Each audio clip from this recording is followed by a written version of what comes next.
dew. The hills deck themselves with joy. The meadows adorn themselves with flocks. The valleys gown themselves with grain. They shout for joy. They join in song. Several years ago, Vanessa and I heard the Earth was passing through an asteroid field, and shooting stars would be aplenty one evening. We looked at each other and asked, could we make this a family adventure, homeschool learning experience for our two kiddos and ourselves? We gathered flashlights and blankets, walked up the hill from the house, and stretched out on the ground. We gazed into the night sky and watched for shooting stars. It was one of the kids who spotted the first one. Look, Dad, did you see that? What are you going to wish for? I missed the first star, okay? It went by too fast. Several minutes passed. We talked softly and waited patiently. Time seemed just to stand still. I saw a shooting star just over the tree line there. It was gone within seconds. Several more minutes ticked off. There's one. I saw it, I whispered. But no one responded. I slowly sat up and, peering through the darkness, realized my fellow stargazers had all fallen asleep. Well, I lay back and I looked up and I saw a pathway of stars in the sky, and I said, oh yeah, there's the Milky Way. And I felt real comfort knowing my family was safe under the night sky. Now, the Milky Way galaxy is an immense place. It is home to Earth and some 200 billion stars. On any clear night, you can potentially see about 2,500 stars. Stars we see today, our ancestors saw hundreds and hundreds of years ago. Stories were told to explain the unknown. A dog traveling through the night sky, leaving a trail of golden grain, explained about the stars and reinforced an emotional connection to nature. Corn met the food needs of the Cherokee.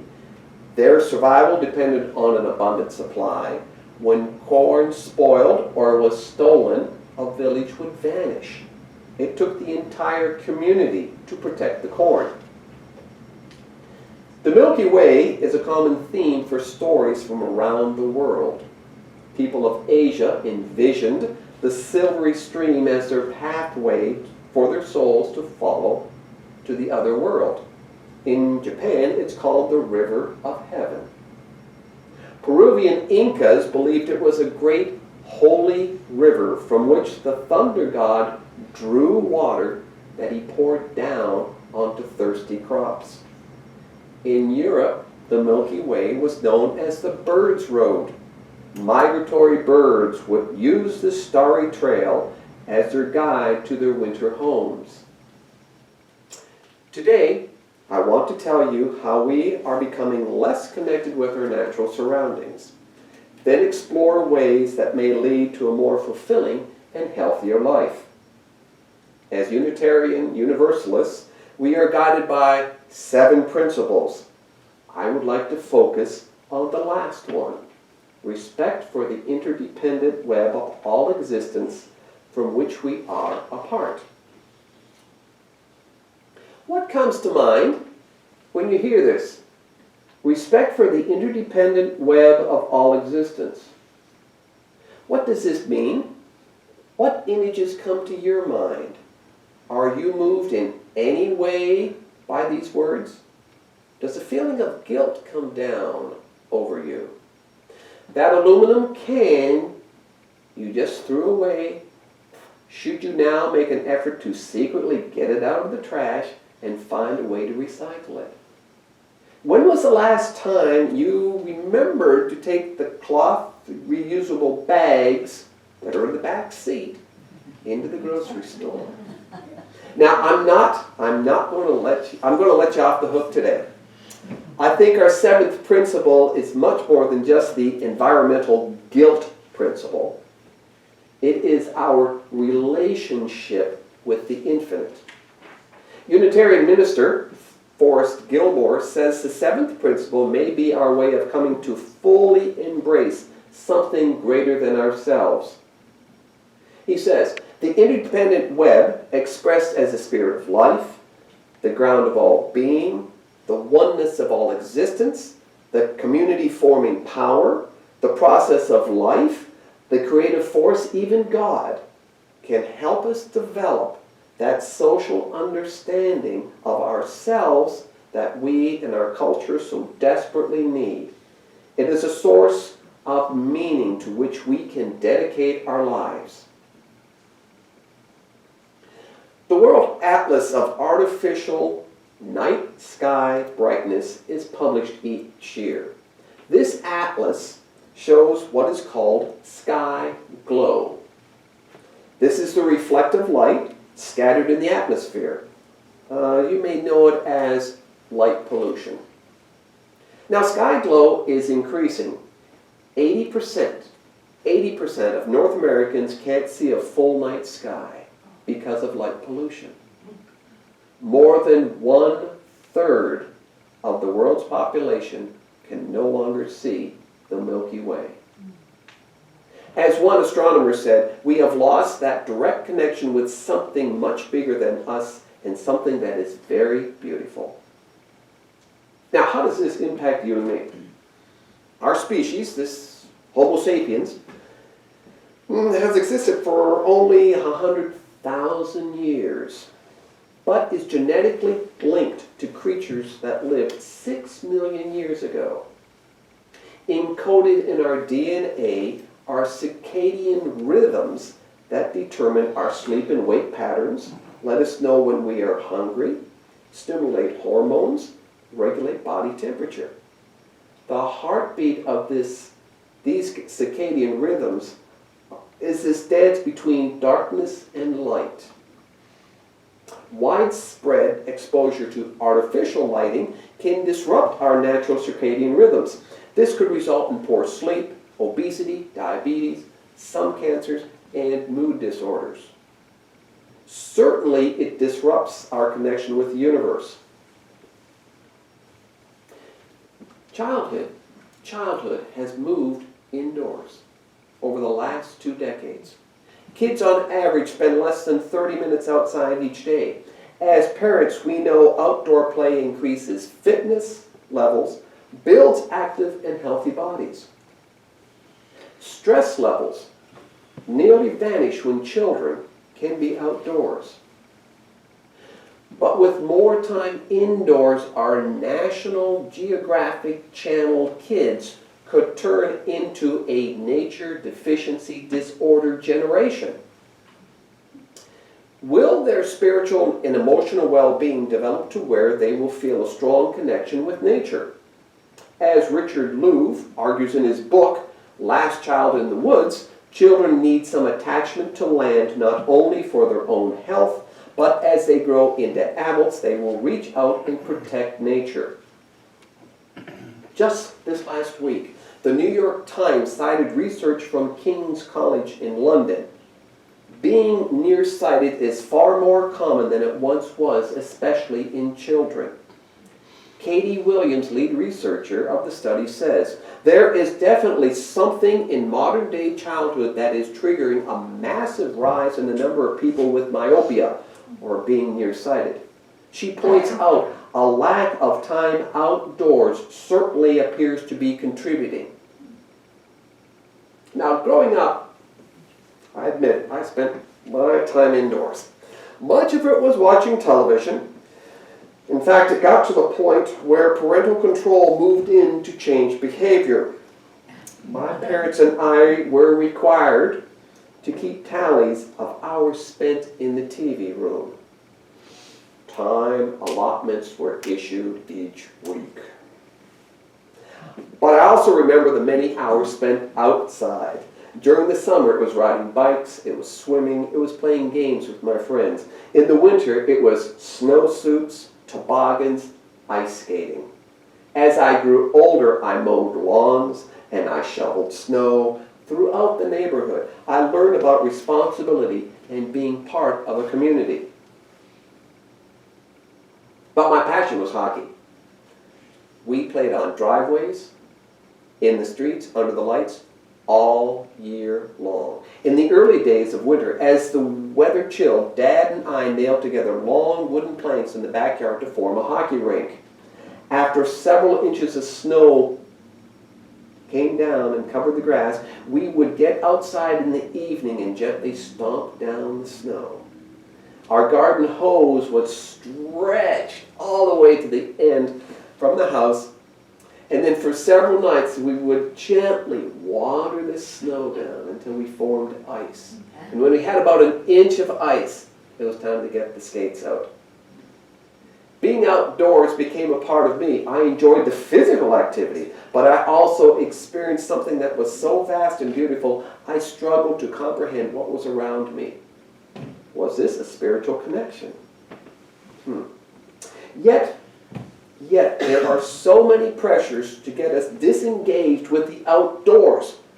According to the Guardian newspaper, in the latest Oxford Junior Dictionary, which is a resource that introduces children to language, certain nature words are no longer included. Words like acorn, dandelion, nectar, otter, pasture, willow, they've been replaced with more relevant words like broadband, blog, cut and paste, MP3 player, MP3 player, and voicemail. In the same article, dozens of prominent writers expressed alarm that this only accelerates the disconnect kids have with nature. We should not push nature away, but instead find ways to embrace it. Henry David Thoreau wrote that there is subtle magnetism in nature, which, if we unconsciously yield to it, will direct us aright. A forest is a network of interlocked trees, roots, and critters. We are now discovering the interconnections between all the players. In his book, The Hidden Life of Trees, German forester Peter Volleman points to work that seems to indicate that trees communicate with each other. In our modern society, we look at trees as organic robots designed to produce oxygen, provide wood for our consumption. But trees are social beings. Through chemical and electrical systems, trees relay information to other trees. They can nurse sick neighbors, warn each other of danger by sending electrical signals across fungal networks, and for reasons unknown, keep the ancient stumps of long-felled companion alive for centuries by feeding them a sugar solution through their roots. At the spiritual level, trees help us become more aware of our relationship with creation. A recent study cited in the latest issue of The Atlantic magazine found that having people stand in a grove of tall trees increases their generosity. Maybe we should have church outside. Maybe we grow some trees. Trees call us to a state of mindfulness where we become better in tune with and more compassionate toward our surroundings, Arthur Ruth Wilson writes in the American Forest magazine. From the tall Pacific Northwest redwoods I have touched and the Georgia loblolly pine plantations I have ridden my bike through, I experienced so many moments of awe. Looking out into the woods as I wash dishes many nights, I check in with them as if they're like human neighbors. Are any new limbs on the ground? Have the holly berries turned red? When will the waxwings arrive to gobble them up as they head north? How soon will the tree buds begin to swell? Going back to Reverend Gilmore, can this interdependent connection with nature help us develop that understanding of ourselves that we so desperately need? Our Our world is changing to where our existence may be at risk. Renowned biologist Edward O. Wilson, in his book Half Earth, suggests half the Earth's surface should be dedicated to nature. His reasoning? This may hold off mass extinction of species, including our own. Our cultural behavior is endangering our connection to nature. Our national parks symbolize national values. I like to think of them as the soul of a nation. There are more visitors to the national parks than ever before.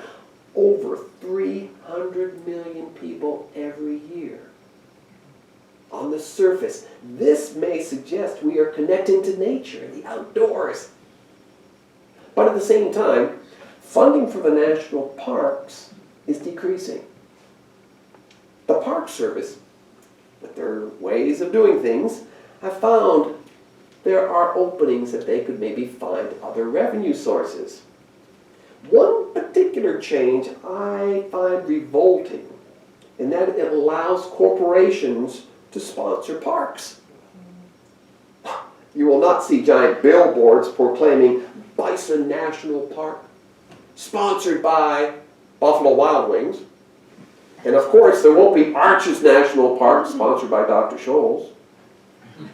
Instead, you'll find company logos will be on park vehicles, in pamphlets, and on exhibits. For $2.5 million, which to me is a lot of money, but for $2.5 million, Budweiser was able to sponsor a program to promote the Park Service's centennial last year. This is the first time for a beer company to be tied up with the Park Service. Bud was able to insinuate its brew into the parks even though alcoholic beverages are restricted by the Park Service. Is this time of hyper-commercialization, how can we stay connected with nature? Now, I picture a world where communities are in sync with nature.